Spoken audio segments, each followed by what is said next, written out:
যিটো প্ৰচণ্ড ৰ'দ সূত্ৰধাৰী ইমান কলীয়া লাগিছে। নমস্কাৰ, অন্য এটি নতুন মিনি ব্লগলৈ পুনৰবাৰ আপোনালোকক স্বাগতম। যিটো উদ্দেশ্যৰে ঘৰলৈ আহিছিলোঁ তাৰে আজি প্ৰথমটো দিন, মানে আজি নাম গোৱা আৰু কাইলৈ পানী তোলা, লগতে আজি ৰাতি ভাওনা আৰু কাইলৈ ৰাতিলৈও ভাওনা। এয়া নাম কীৰ্তন চলি আছে আৰু আমি অকণমান নামত বহিলোঁ। পিছত গৰম উঠাত যেনিবা অকণমান পিছলৈও গৈ পেলাই বহিলোগৈ বাৰু। তথাপিও অকণমান নামত বহিবলৈ পালে মনটো ভাল লাগে। আৰু ৰাতিলৈ ভাওনা আছে, তাৰো কিছুমান ক্লিপ আপোনালোকক দেখাবলৈ চেষ্টা কৰিম। আৰু এতিয়া মুনুক সম্বৰ্ধনা জনোৱা হ'ব। মৌকুহী দেৱী সম্বৰ্ধনা জ্ঞাপন কৰিছে আমাৰ ৰমেশ শইকীয়া প্ৰভুৱে। ৰাজেশ সম্বৰ্ধনা জ্ঞাপন কৰি। আৰু আজি যিটো গৰম পৰিছে, এইটো গৰমত মানে অকণমান ক'ল্ড ড্ৰিংক পালে যে কিমান ভাল লাগিব। আমাৰ হাঁহি চাই পেলাই গম পাইছে চাগে আমাৰ কিমান ফূৰ্তি লাগিছে ক'ল্ড ড্ৰিংক পাম বুলি আশাত।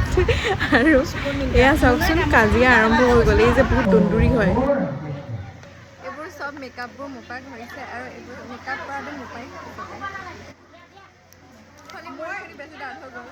মোৰ এনেকুৱা ইমান বেয়া দিন অহা নাই যে মই তাইৰ পৰা মেকআপ কৰিব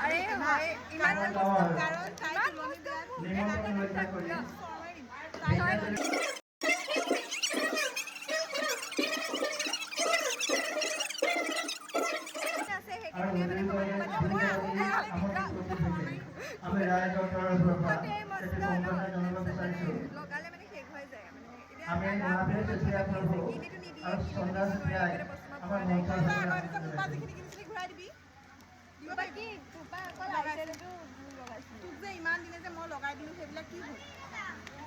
ৰেঙনি সৰু বিহুৱতী প্ৰত্যেকটো এপিছডত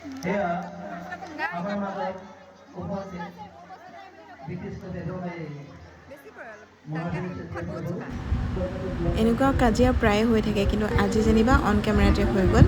সেইকাৰণে আপোনালোকেও দেখিবলৈ পালে। আৰু এয়া প্ৰসাদ খালোঁ, তাৰপিছত ভাত খাবলৈ, আৰু ভাত খামকৈ চিঞৰিও আছোঁ, কাৰণ দিনটো মায়ে ভাত পানী খাবলৈ দিয়া নাই নাম গোৱা বুলি। ৰাতিপুৱা অকণমান আম খাইছোঁ মাত্ৰ।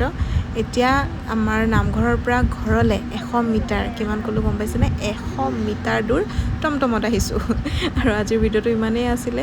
নেক্সট আহি আছে ভাওনাৰ ভিডিঅ'। চ' তেতিয়ালৈকে সকলো ভালে থাকক। Bye bye.